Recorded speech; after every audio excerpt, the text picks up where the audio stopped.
Olá pessoal, tudo bem com vocês? Eu sou o professor Pedro e hoje teremos mais uma aula de História. Pessoal, na nossa aula passada nós conhecemos os bantus e algumas influências dos povos africanos na cultura brasileira. Hoje iremos conhecer outro importante reino africano, o Egito Antigo. Vamos lá? Para que vocês possam acompanhar aí da casa de vocês, eu peço que abram a apostila 2 na página 179.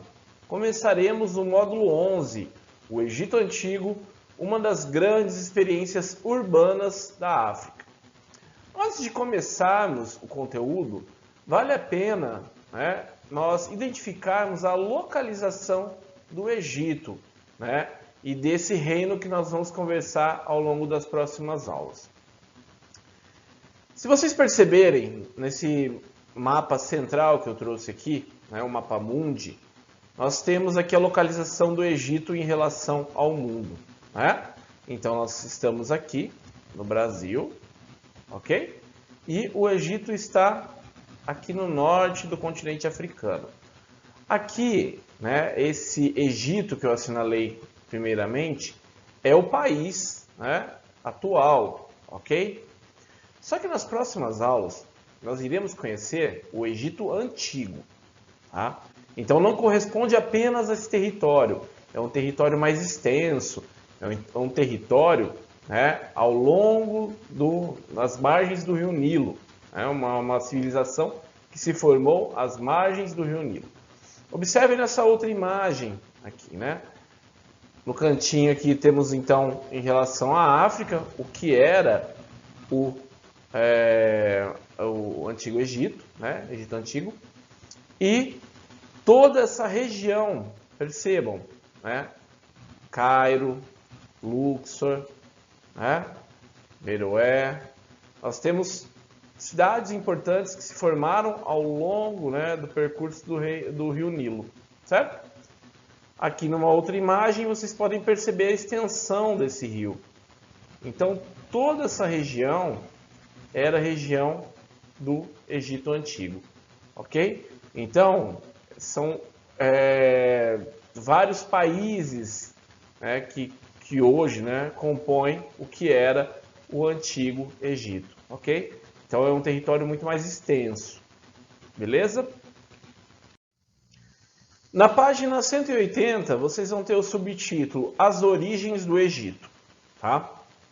Pessoal, como que nós conhecemos sobre a história do Egito Antigo? A partir de fontes documentais, não é? A partir de vestígios dessa sociedade.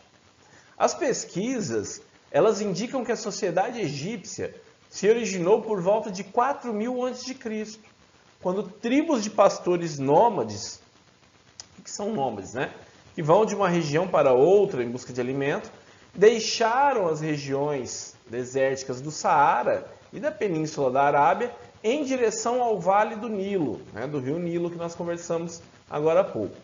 Por que eles foram para essa região? Eles foram em busca de um lugar melhor para viver. Esses migrantes, pessoal, eles se fixaram com seus rebanhos às margens do Rio Nilo, onde construíram pequenos vilarejos e passaram a praticar a agricultura. Então, o que nós temos de vestígio dessa civilização que se formou no Rio Nilo?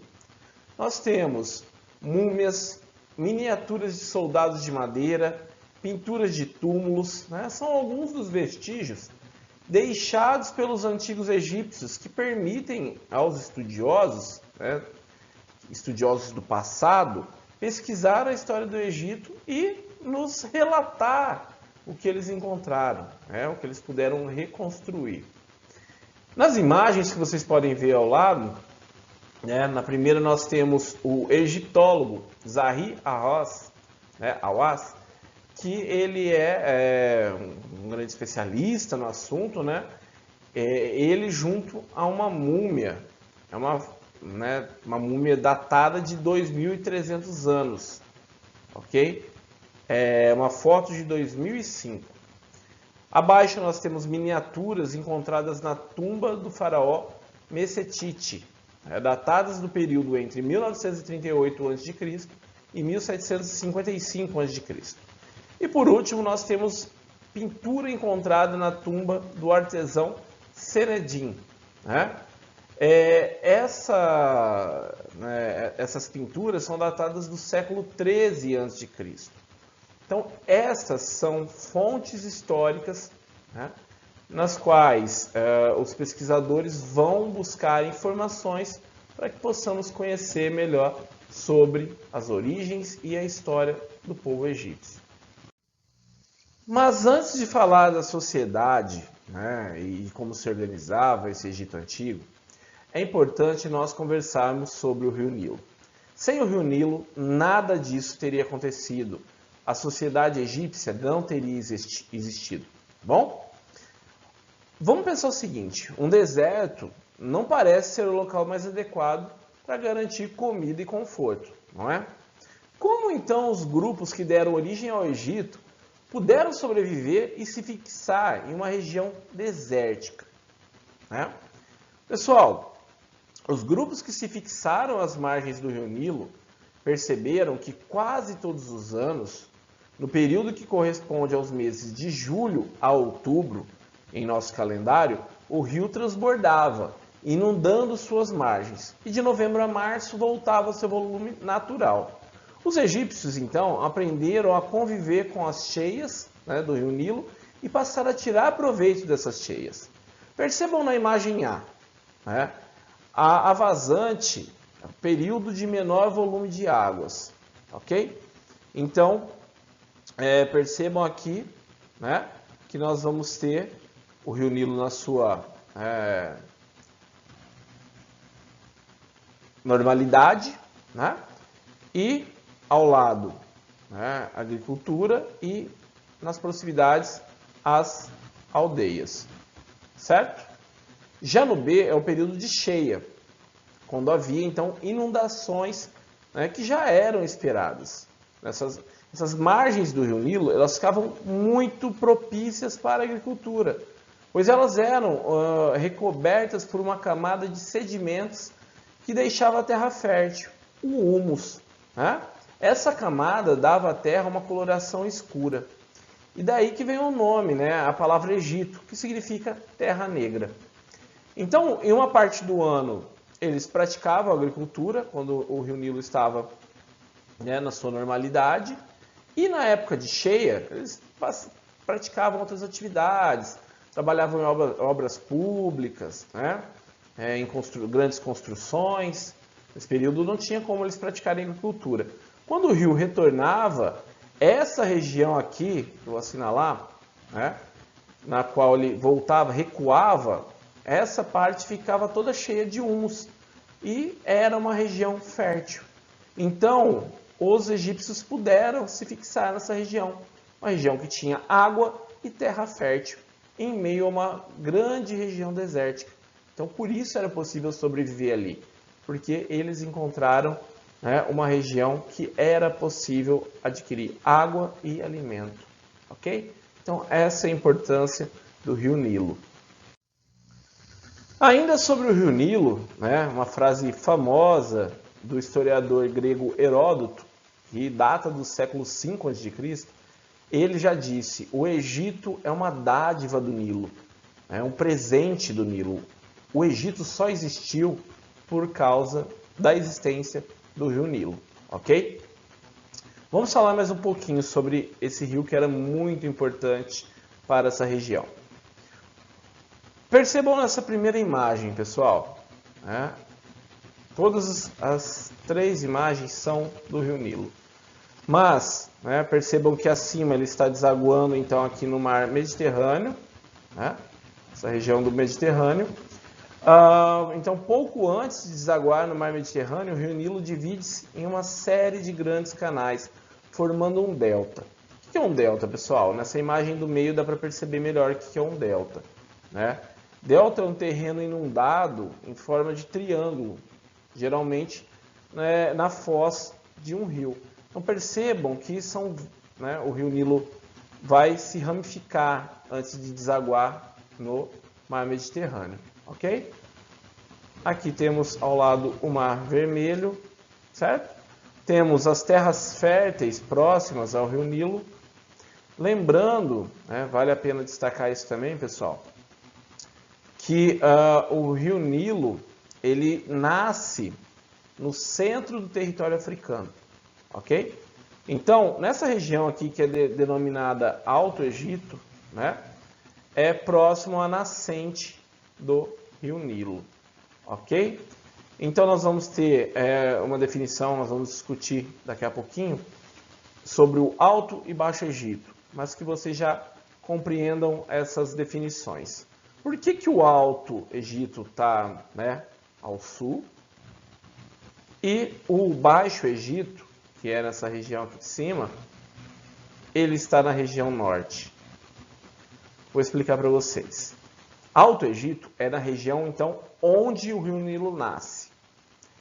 Os rios nascem, né, os rios vão se formar em regiões mais altas, né, por isso que é Alto Egito. E ele vai correndo, né, para regiões mais baixas. Então, onde ele deságua é uma região mais baixa em relação a onde ele nasce. Sendo assim, ali temos ao norte o Baixo Egito, ok?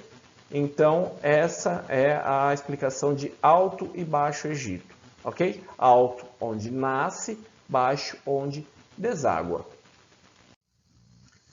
Então, nas margens do Rio Nilo formaram-se, né, vilarejos. Cada conjunto de vilarejos formava o chamado nomo, né? Então, vamos pensar que nós temos alguns vilarejos e vão formar um nomo nessa região, outro nomo nessa região, né? Que tem lá vilarejos, ok?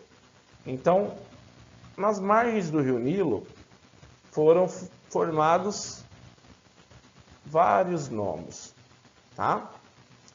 Segundo alguns documentos, chegaram a existir cerca de 42 nomos em todo o Egito, toda essa região, né, próxima ao Rio Nilo. Em cada nomo havia um chefe, o nomarca, que era responsável pela organização das diversas atividades, né? Produção e armazenamento de alimentos, criação de animais, produção de instrumentos de trabalho e construção de edifícios, que eram moradias, templos religiosos, oficinas para artesanato, tá bom? Esses nomarcas, esses líderes locais, também organizavam trabalhos e obras para o controle e melhor aproveitamento do Rio Nilo, ok? Diques eram construídos para conter as enchentes, né? Além de canais de irrigação para levar águas para as regiões não tão próximas ao rio, né? Tornando também regiões férteis. Então eles aprenderam com o tempo, né, a partir de muita observação, a partir, né, de adaptações, eles foram utilizando cada vez melhor o rio Nilo, ok? Com o tempo, os nomos que tinham um exército mais eficiente conseguiam conquistar os mais fracos, que passavam a ser governados por um único nomarca. A agregação dos nomos deu origem a dois reinos, que é o que eu expliquei para vocês agora há pouco, né? O Alto Egito e o Baixo Egito. Essa imagem fica mais fácil para vocês entenderem, né? A região do Alto Egito é onde é a região próxima à nascente e o Baixo Egito próximo à foz, né? Onde o rio ele desaguava, ok? Aqui é a região do delta do Nilo, né, que nós já vimos, ok? Então, formaram-se dois grandes reinos, o Alto e o Baixo Egito.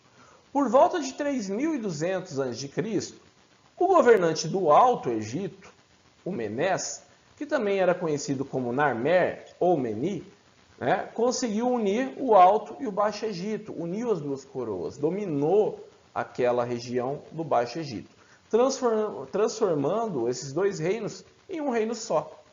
Assim, tornou-se o primeiro faraó, que é o título dado ao rei do Egito, e fundou a primeira dinastia egípcia. O que é uma dinastia, pessoal? É uma série de reis de uma mesma família que se sucedem no poder, ok? Desde então, os faraós passaram a concentrar poderes administrativos, judiciais, militares e religiosos, ok? Essa imagem aqui, pessoal, que eu trago para vocês, ilustra bastante, né, a construção de canais de irrigação que os egípcios faziam, né, para aumentar o alcance das águas do Nilo. Em torno deles eram praticadas agricultura e pecuária, ok? A construção e a manutenção desses canais e dos diques que eram feitos para conter o rio eram feitos por meio do trabalho coletivo, sob a coordenação dos nomarcas e mais tarde, né, como nós vimos, dos faraós. Ao lado eu trago uma imagem, né, uma representação do jovem faraó Tutankhamon, né? Nós vamos conhecer melhor sobre os faraós na próxima aula. Bom, pessoal, na aula de hoje nós conhecemos os diversos tipos de fonte histórica utilizados no estudo da sociedade egípcia. Também compreendemos a importância da exploração do rio Nilo para a existência da sociedade egípcia e, por fim, entendemos as origens e o processo de formação do Estado no Egito Antigo. Na próxima aula, iremos conhecer sobre os faraós e sobre os aspectos da vida e dos costumes dos egípcios. Ok? Bom, espero que tenham gostado da aula. Acima está meu contato caso tenham dúvidas. Bons estudos, muito obrigado e até a próxima aula.